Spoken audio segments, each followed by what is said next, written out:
morning, people. Good morning and welcome to I'm Broke. I'm a broke college student. Help me. And today it is February the 5th, 2019, and we have Miss Andrea Smith from the Scholarship Resource Center here to talk about ways that you can pay for college. Also, we have Miss Amber Williams, and Yeah. Go ahead. I'm here to talk about budgeting. And I'm Roy Shavers, one of the educational program specialists, and we are going to start today. So, who do we have here with us today? Minnie Richardson. And Ryan Pham. Okay. So, what's some of the ways or some of the things that you experience as a college student when you run into money problems? So, would you be able to elaborate on that, like a little more? Like I know everybody always talking about they broke, but Yeah. why you broke? So I just spend all my money really. Like, I don't have a savings account. I just, whatever's in there, I just spend it probably in the next week or two. I don't really have like something to hold me back really. So you don't budget. Yeah, basically. What about you? Well, I'm not always broke necessarily because I do budget. The only time that my funds are running low when tuition may be due, and if I don't have enough scholarships to cover it, I may have to come out of pocket, but I budget pretty well. Okay. Well, when I was in college, I'm just give y'all my experience. When I was in college, I think I did the same thing you did. No budget. I know a lot of times when the refund checks came out, I'm tearing the refund checks up. I'm doing everything that I ain't supposed to be doing. Now, I know part of that refund was used for my rent. Now, sometimes I pay 2 months, maybe 3 months, but I never paid the whole semester because I was working. So I thought that money would, I could fall back on that money, but things come up, and that's what you need to prepare for. That's why the budget is so important, to what you got going on. So I know at times now I need to follow a budget, but I don't follow a budget now, so if things happen, so you gotta develop consistent habits more so than anything, and that's a habit that I think a lot of people have, is just spending money and don't know how the money is actually coming back in. How y'all feel? That's true. By me working in higher ed for over 12 years, the majority of that was in financial aid, that's a lot of things that I preach. You can't just continue to use your refund and just go all out and just ball out of control. You have to understand and you have to maintain and save some money. You are going to take out loans. Why not take $25 from your refund and pay the loan back? If you're going to sit here and complain about the debt, well, you're the ones that's putting yourself in debt. Now, when it comes to scholarships, that's my thing. Apply for the free money. It's a lot of free money out here. Georgia State is known to have a lot of scholarships. What we manage is 26 scholarships in the Scholarship Resource Center. They're all essay-based, 500 words exactly, not 502, not 499. That doesn't even get you to the judges. So students complain about, well, all these scholarships out here, I don't know if I'm going to get it. Well, if you don't try, how would you know? For example, I had a student assistant who recently graduated. She earned over $30,000 in scholarship. Half of that came from Georgia State alone. That was being persistent. She graduated debt-free. Now, what college student can actually tell you that they're graduating from Georgia State debt-free?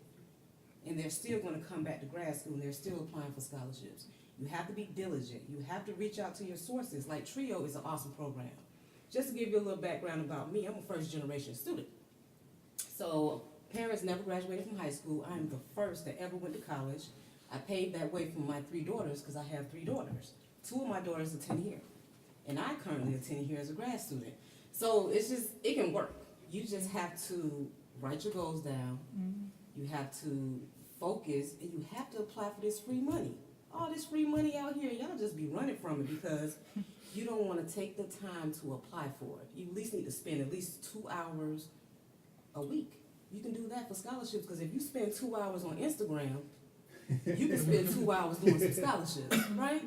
So just like with your refund checks, you can sit here, go to Pure Atlanta and ball out of control, but you're not looking at the future. You're not looking at the end result. The end result is, do you really want to have all this mountain of debt when it could have been avoided? If you get a $1,500 refund, why you can't take $500 and pay back your unsubbed loans, which generates the interest every 30 days? So you have to reach out to people. You have to build relationships because you never know who you encounter in you guys' departments. So let's say if you're a College of Ed or Arts and Sciences, you go to their website and look for their scholarships. Nothing is going to get handed to you. You're going to have to work for everything. They'll pave the way, but if you do not work for it, they're not going to just give it to you. So that's what I just need for you guys to kind of understand. Because then you're going to be around here hollering about, I'm still broke and I'm a 50-year-old. Okay? With that. No, that ain't cute. What's some of the things that you do with the refund if you do get a refund? Well, when I first got a refund the first year, I used it for rent because I had came from out of state and I was commuting, renting off campus. So it was for rent, groceries, and I just like to save. I really don't like to spend anything extra if I don't have to. If anything, the refund, I usually end up paying back loans with it. I don't really use it for myself for that. The only money that I do use is the money that I get from my job. So the refund, I don't even count as like money I have. I just pay back the loans and stuff. That's exactly what you're supposed to look at refund as. Look at it as money you do not even have. Understand that there's students that have struggles, that have to use everything that they have. That's understandable, but at some point, when you're gonna sit back and look at yourself and say, when am I gonna do something for me? I get it. I've been struggling all my life. Everyone has struggles, but when you're gonna pay yourself, when you're gonna invest back into yourself, you're investing into the loans, you're investing into everyone else, but you're not investing in yourself. So that's what you guys have to kind of understand when you're a college student, but it's still an investment, regardless of the fact. Do not let your problems overshine what your success is gonna be, if it makes sense. Just pay yourself back. You gotta pay yourself. Absolutely, I definitely agree with everything Andrew just said. I mean, you know, when I went to college, I went to a 2-year first. Well, initially I went to a private school, took out loans there, but then I wasn't happy there. I was like, I need to spend a year out of school for a little while, figure out what I want to do, and then go back. So when I came back, I decided to go the 2-year route at Perimeter. And at that time, I was getting a refund, but I was strictly Hope and Pell. And I always kicked myself because I'm like, man, you were really getting free refund money at that time. You could have been doing a lot, like investing or, you know, saving that and doing different things. And I was pretty responsible. I used most of my refunds for like living expenses, commuting. I had to buy car cash one semester because I didn't have a car. But if I had to just save that money while it was really free refund money, I would be in a better position. When I came over to the 4-year side at Georgia State, that's when I started taking out student loans. And I really didn't have a choice at the time. I needed to take them out to pay for living expenses because I'm first generation. Nobody went to college. Nobody could tell me about college. Nobody could afford to put me through school. So I had to put myself through school. But I will say one of the key things I learned in undergrad is how to budget.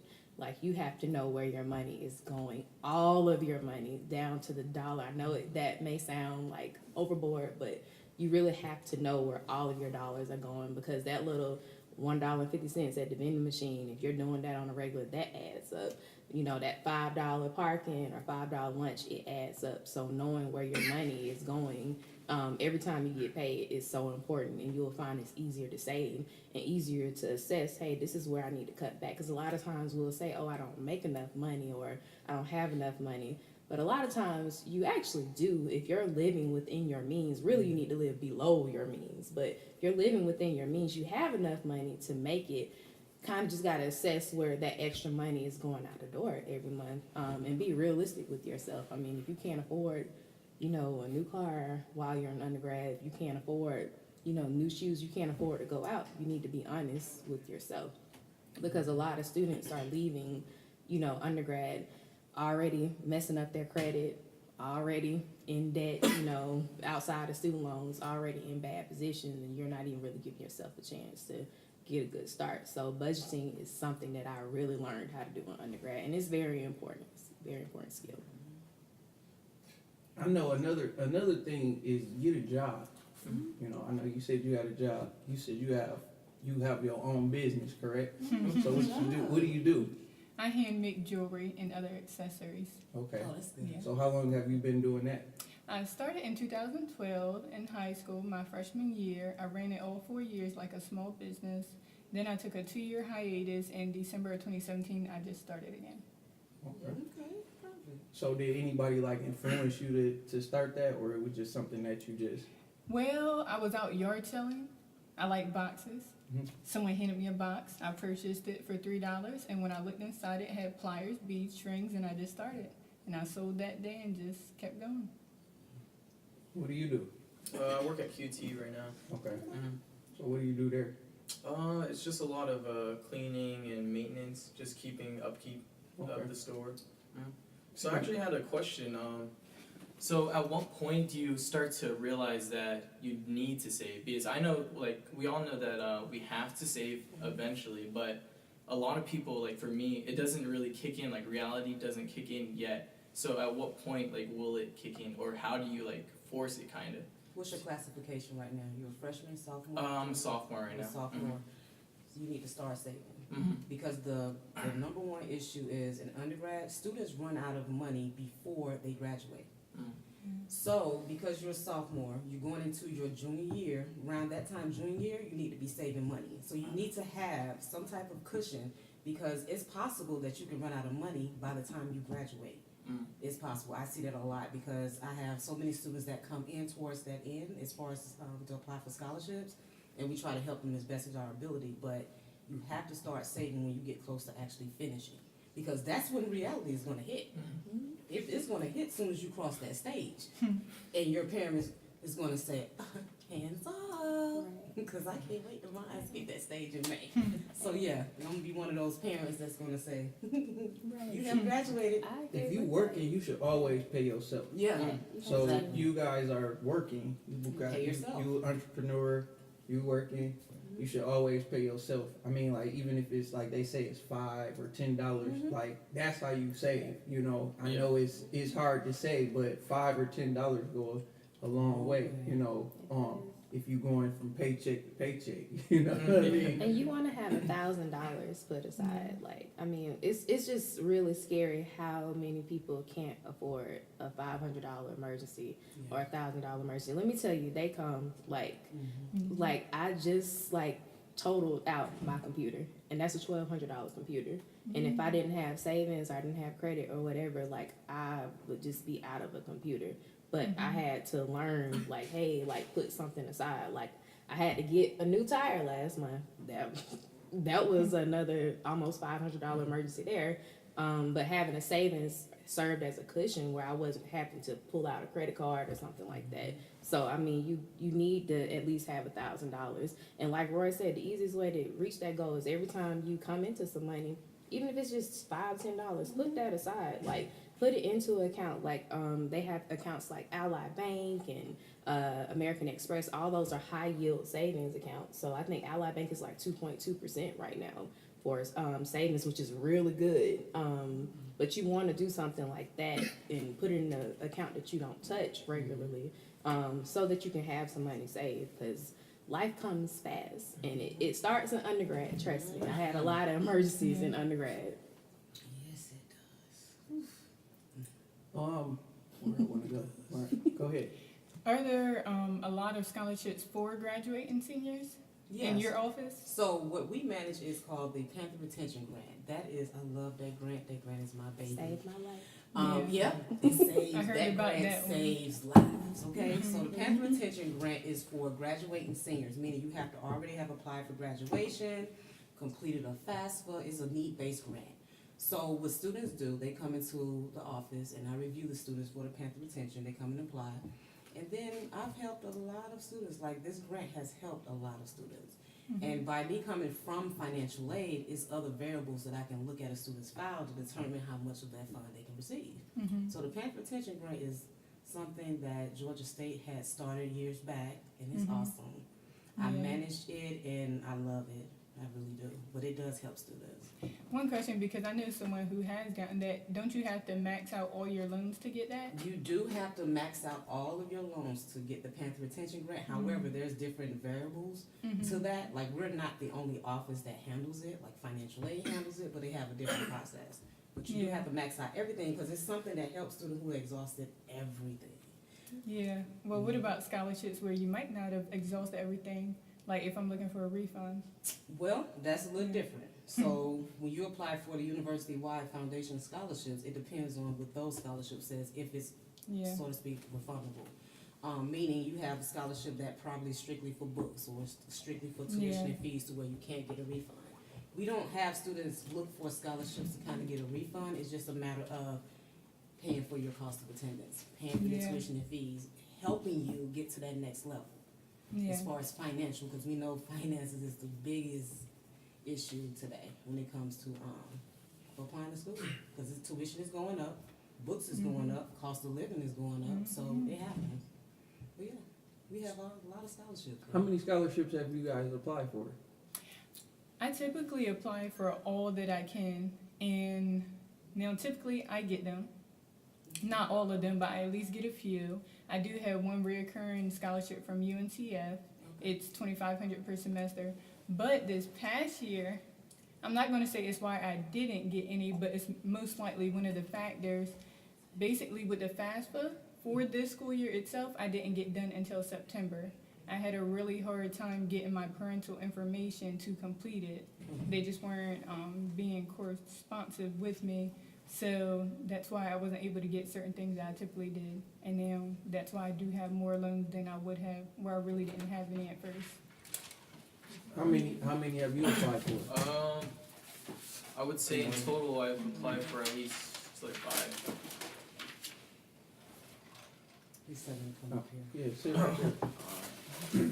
So I would say about 5 in total, but I haven't gotten any. So that's probably why I haven't been doing it as often, because I know it's like you have to do a lot, and the chances are very, well, I don't know if they're low, but in my head it kind of is low. So for me not to get any, it's kind of like you don't want to try too much So for it's it. discouraging? Yeah. And that was the conversation me and you were having, Andrea, about why students don't apply for scholarships, because they look at the GPA. You guys look at, oh, I'm not gonna get it, just specifically for that reason, like, you know, like maybe low confidence, but it's free.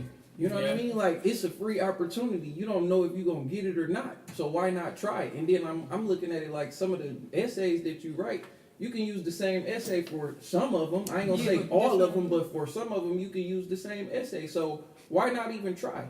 Like, you walk past that office every day. Like, I know a lot of students do, because you got classes in Langdale, you got classes in the Arts and Humanities building right there. You have to walk past the Scholarship Resource Office, and y'all probably look at the door and probably look through the door and just keep walking.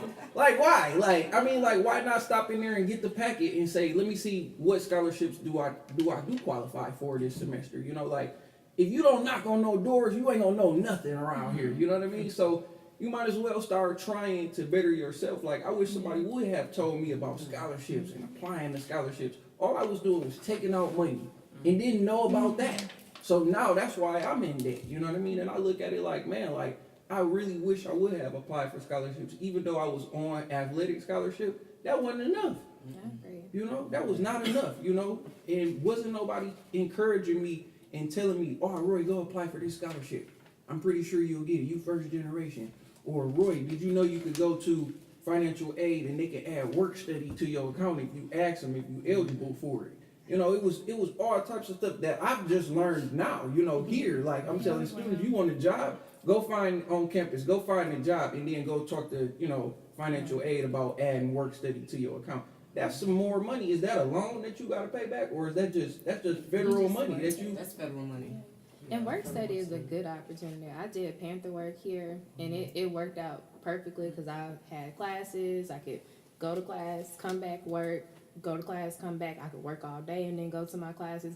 And you're getting paid better than most people who are working a minimum wage part-time job. in general. And not only that, but it gives you experience that you need. That's how I started in higher ed, by working as a work study student. I worked in enrollment services. Well, I did a little bit of student life as well, but as far as working for the university, I started in enrollment services as a student assistant. Then when I graduated, 6 months after graduating, I got hired on full time, and I've been in the university ever since. So it's a good way to network, but not only that, like she said, it's just money that it's a job. It's money that you're getting paid to earn, and you don't have to pay it back. So definitely those opportunities, as well as looking into scholarships. 'Cause I wish I would have applied for more scholarships, because there was no reason why I should have graduated with the amount of debt that I graduated with, because I didn't need it. So we done gave you 3 things so far: a budget, applying for scholarships, getting a job. What else do you think that you could be doing, you know, to help yourself if you're claiming that you broke? But I don't really think you broke, because you have something inside of you that you can do to be great. You know what I mean? Like, you can sell something, or, you know, like whatever it is, you can use your education and tutor a kid. I don't know. Like, it's just think creatively, you know, about what it is. Entrepreneurship, and there's 2 points on that. One, our school in the entrepreneurship center, we have a lot of contests, and you can win cash money to start your business or invest in yourself. And then also, just as an entrepreneur, you can control your schedule, and you essentially control your income. The effort you put in equals the amount that you can possibly get. So entrepreneurship is really good. You got another young man that just entered here. Can you state your name? What you looking around for? You. My name is Q. Okay, so we talking about I'm a broke college student, help. I don't know if this falls in your category, but could you talk a little bit about, you know, what challenges you face when it comes to paying for school? I mean, when it comes to school, Speak up a little bit. I still gotta paying for school still be a lot. I'm really trying to get back on scholarship now, but really you just gotta, I don't know. Really, I just over the break I just stacked up real quick so I could be able to pay for school when I got back. But I don't really know like how folks should get right in their day-to-day life. Did you ever have hope or anything like that? Yeah, The I Hope did. Scholarship? So can you talk about your experiences with that and what happened with that? You really want me to? Go ahead, man. Like, yeah. Like, I mean, this is for other people. Like, you can't think about it like, okay, we all mess up in life. But at the end of the day, you did it. Nobody else. You can't blame nobody else for your mistakes. And a lot of people do, even when it comes to these type of opportunities, like free school, like Hope 3.0. If you graduated from, a Georgia school, you should be going after the free. That's another source of free money, you know? Mr. Wayne. But I was gonna say though, before I tell my story, if you make me tell my story every time I pull up, I don't know, Mr. Wayne. Like, Bro, it's motivation. You don't gotta go into details about what happened, but just talk about how you fighting to get back your hope. really, to keep hope, you gotta keep a 3.0. But after my freshman year, I ain't have a 3.0 no more, so they told me I gotta get that 3.0 back if I want to get hope back. So really, hopefully after I finish this summer semester, I should be back in good standing to get my hope. Okay, well that's good. That's all, bro. Just motivation. Nah, I ain't tripping. I'm just saying, like, every Bro, time I pull up, it's motivation, bro. Like, you using this to influence somebody else out here, bro. Like, you still going. No matter the circumstances, you still going after what it is that you want. And some people stop when they lose stuff like this. You know, like, if they would have lost hope, they would have, how I'm going to pay for school? I'm going to take this loan out over here. But I know the reason why I'm taking the loan out. Some people don't know I'm still trying to go. For no reason, though, so. Okay, that's good. What's your program of study? my major, I'm a business major. What do you want to do? Honestly, I want to own some businesses. Hopefully, when I graduate college, I should have enough money to even if not before I finish college, like to start my own business, and then I want to use that one to make some more. What kind of business do you want to start? Well, I want to before I finish college, I want to take the real estate test. so I can sell So houses. you want, oh, that's good. That's money in that, like real estate investment and all that. Yeah, that's money in that. And then me and my brother, we trying to get a barbershop together. Cause he be cutting hair, but it's gonna be like a barbershop super center. Cause I don't do the hair stuff, so it's gonna have like, it might have a little food court in there, like a big old building. Okay. Yeah. And Oh, that's good. that's all I got right now. Okay. I was just gonna comment to you, you should visit the Entrepreneurship Center, because we have a few of the student contests where you can pitch your idea and they may give you, cash prize money to start your business, Yeah, I heard or you like a was mentioning mentor. that. Yeah. Appreciate it. See, that's good. See, this is all about connections and building relationships. It's all about who you know. You know, just like I handle scholarships. Miss Amber and Roy, they handle TRiO. Amber is good with the budgeting. You know, Roy is our motivator to speak. He used to be great. But just to kind of piggyback what Amber is saying, I started off myself as a work study student. And I've worked in almost every part. I've worked in admissions, registrars, financial aid, student accounts, dual enrollment, and now I'm in scholarships. So I actually have the key components of a college. So I kind of understand from the time that you guys enter in school how it works and when you exit. Because I was there from the beginning to the end. So it's all about who you know and have a conversation with someone. Build a relationship.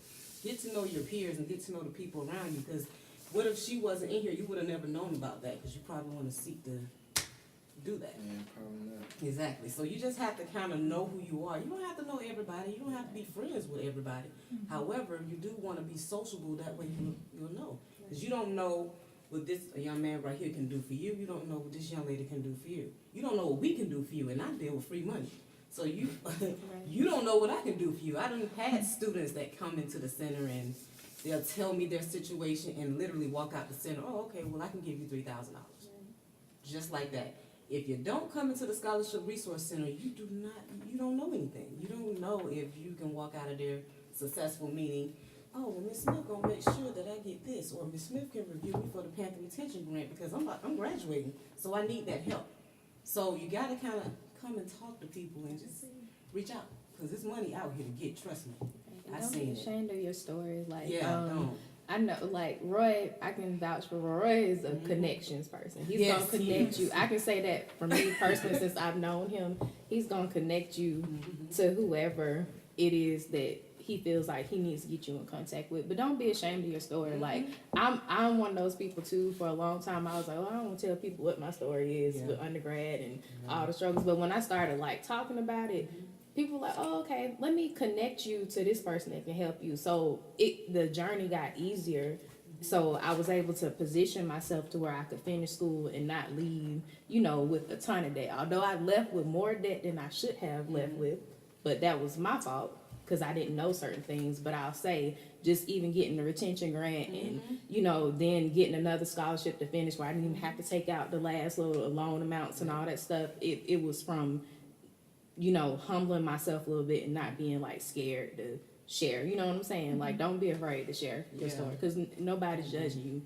Like, we want to make sure you get out of here. My goal for students that I encounter, I want to see all y'all graduate, or if you don't graduate, find another passion that you're passionate about and be successful in that avenue. Because let's be honest, all students that come through the doors aren't going to graduate. Everybody shouldn't be in college. That's another conversation. But at least whatever you identify that you want to do, we just want to make sure y'all are successful. Yeah, and everyone, like I have a story too, I'm relatable to a lot of you guys here, and y'all have no idea, okay? Even you know what I mean? So, I'm, like, just to give you a little background, I'm from the west side of Atlanta, I'm from Adamsville. Me too. So I went to Doug. I went to Doug, yep, so I went to Doug. Yep. So, Astros. just because I went to soup, don't mean I haven't been where you guys were at. You see what I mean? It's just you have to overcome your struggles. You have to overcome what you're going through. You should never be ashamed about what happened with Hope. It's not like I'm ashamed. I just wanted to let him know before I told my story that I'm not gonna tell my story every time I pull up to the TRiO meeting. But you don't know. It's your story will help someone else. Exactly. And you're not even going into detail. You're doing something that every other student is probably doing Nah, right but now. last time I still went into detail. But then when he told me I ain't had to really say no details, then I went really. He went into So you detail. set Q up? I ain't He said set Q. you up? Q my boy. Q know Q, my. I He got my you. boy. Come see me. I got you. I got you. Q my boy, but real talk, man. It was a lot of stuff that I learned in college just by asking questions, telling people what I got going on. Like, I gotta be completely honest with some people because they're not gonna help you if you ain't honest with them in certain instances, you know. And that's just how it is, you know. I needed a computer one time. I went to the financial aid office and I told them, and they said, "Oh yeah, you can increase one of your loans," and I didn't know that. And next thing I know, I had the computer because I went and bought the computer because I needed it. Now I could have did something else with that money when they put it in my account, but I really needed the computer. But how I found out about that is I went and asked, "Hey man, listen, this is what I got going on, and this is what I need help with." And then the next thing I know, they helped me. Some people told me yes, some people told me no, but that didn't stop me from going to knock on the door and saying, "Listen, I'm broke," you know, or "This is what happened." I remember when I lost a lot of stuff, man. 1.9 GPA, all of these things. These people started taking stuff away from me, my financial aid, all kind of things. But I had to go and knock on doors and say, "Look, this is what happened." You know what I mean? I had a bad semester. I was doing the wrong things, and this is the path that I'm on now. I need some help. And they helped me, you know, but without telling my story and sharing that with the individuals that I'm working with, genuine people. I wasn't going to people and just opening my mouth and just start talking if I didn't feel that they were genuine to me. So that's all I'm saying. You know, I ain't saying you got to put everything out there, but you can tell people like, okay, this is what happened. This is part of our story. And each one of you has a story that attends Georgia State. Even me, even these two individuals, they have stories too. So we just following in their footsteps, you know. And if you don't ever feel comfortable sharing your story, I mean, ask in a respectful way. Ask the person that you're reaching out to. Like, you can come ask me what my story is. I can tell you, I had my daughter in undergrad, went through all that process and had to adjust to that and still try to figure out how to finish and still go full time and how to work and all that stuff. Like, I'll tell you my entire story. And, you know, I shared that, and I used to be ashamed to share that, but I shared that with students. I'm like, man, I don't know how many students that I've encountered who have been in the exact same situation. And so if I can show them like, hey, like, I'm still here. I'm doing good. I made it. You can too if you're determined to do it. So, I mean, just ask us what our stories are. We'll share it with you. Yeah. Ask. And just to give you my story, I'm a single child of 2 deaf parents. They can't hear, they can't speak. So just imagine a young lady growing up in the projects on the west side of Atlanta with 2 deaf parents, and they the only parents in the neighborhood. So the only friends you got is the neighborhood friends and yourself. And having a child at 17 when you're still in high school and still showing people that, I had a counselor tell me that I would never go to college. I'm working on my 3rd degree. So generation curses can be broken because I have 2 kids that attend Georgia State, came right out of high school. It can happen. You can't let your struggles overcome your success. You can ask me anything. I've been there. I've been homeless. I've been without a car.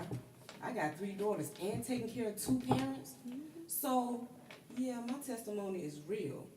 And I've overcome it. I don't let that overshadow anything. You would never think that I've been through all that stuff. And that's just much.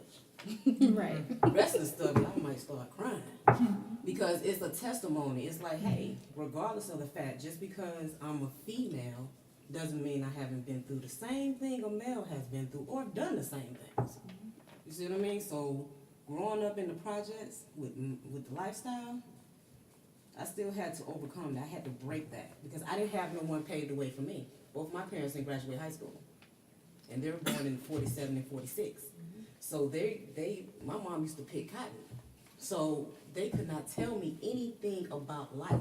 I learned life from experiences and watching TV. I don't have any sisters and brothers.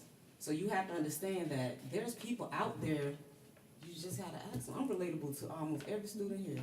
I can relate. You can tell me one thing, oh yeah, I've done that too. I got a homeboy that did that. So you just have to talk. Ain't nobody scared. I'm genuinely humble, like I'm an open book. I used to feel the same way. I used to didn't want to tell anyone, cause you know, I didn't want people to say, you got 2 deaf parents? Yeah. And it's okay. Don't feel sorry for me, cause I'm still successful right now. I wouldn't be in this position if I didn't have those struggles.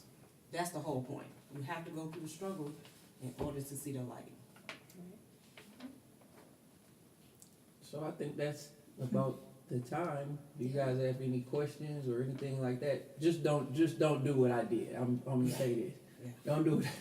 Don't get into deep debt. Yeah, don't get into deep Try to debt. avoid it. Cause I took out money and when I was in Michigan, so I'm 20 minutes away from Detroit. Oh, yes. 3 casinos down there. Them refunds, you know what I was doing with them? Oh, I'm shaking the dice up, man. Every weekend, and I worked at Walgreens part-time, and I was a student athlete, so I did 3 things. But the money that I had, I'm gambling. Every chance I get, I'm running down there gambling. People used to tell me, Roy, quit going down there giving them Indians, because that's what they call them, Indians. Giving them Indians your money. And I'm like, man, I'm going down there making good money. I was surviving. I did that for 6 months, and I had about $40,000 Oh, total. I done stacked up 40,000, but guess what I didn't have? No plan. No plan. That money was gone in 6 months, cause I'm running right back down there doing the same thing. Money that these people giving me from scholarships and money that I'm working hard for, but I ain't have no plan. I should not be $80,000 in debt. You know, I shouldn't have been taking that money out. So if anything, have a plan. If you say you broke because you have no plan. You know, get your plan together. If you can't pay for this, I need to come up with a plan. You know, so at the end of the day, the biggest thing is having a plan for whatever it is that you're doing. You should not be broke while you here. With all this stuff that Georgia State has to offer you, oh my God, like I wish I went to school in this era right now because, oh my God, I'd be on. I would have a business. They got like she said, the entrepreneurship office. I always say entrepreneurial, but entrepreneurship office. Yeah. They help you write business plans. It's all the way down the line. Maybe it could even lead you in the right direction to even getting a business loan. I don't know, you know? So you should be seeking everything that they have here on this campus. No, there's no way that we say we broke. I mean, you can check out cameras. You can check out, hustle. You got to get your hustle on while you're here. You know, you a college student, you know, and it's 50,000 of y'all.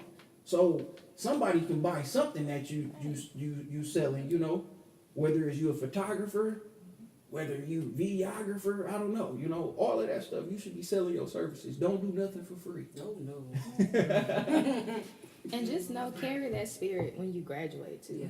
Because I have multiple hustles because unfortunately I'm not going to say unfortunately because I actually love it. The society that we live in now, you have to have a spirit of entrepreneurship because just going to work every day is not going to fulfill you. Not only that, but you're kind of limiting yourself into what somebody is telling you your worth is, what they're going to pay you for the work that you do. So if you have that mindset, like, hey, yeah, I may have my day job, but I got this talent. I'm going to capitalize off of this. I'm going to capitalize off of that.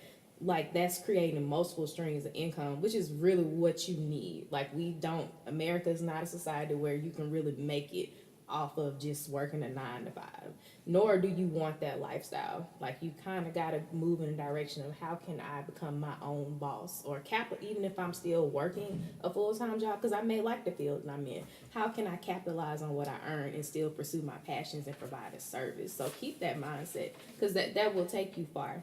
It will take you far, whether or not you're working a job or you're working for yourself, having that creativity and that drive to go out and create opportunities for yourself. You know, especially if you want to be wealthy, because that's how you reach that goal. So we thank y'all for coming. I want y'all to get these university-wide scholarships because they're open now. 500-word essays. The deadline is February 15th. I'm located in the Scholarship Resource Center on the second floor, room 251. So y'all just drop by. That's 251 Sparks Hall. 251 Sparks Hall. This is for next school year? Yeah, people fall in.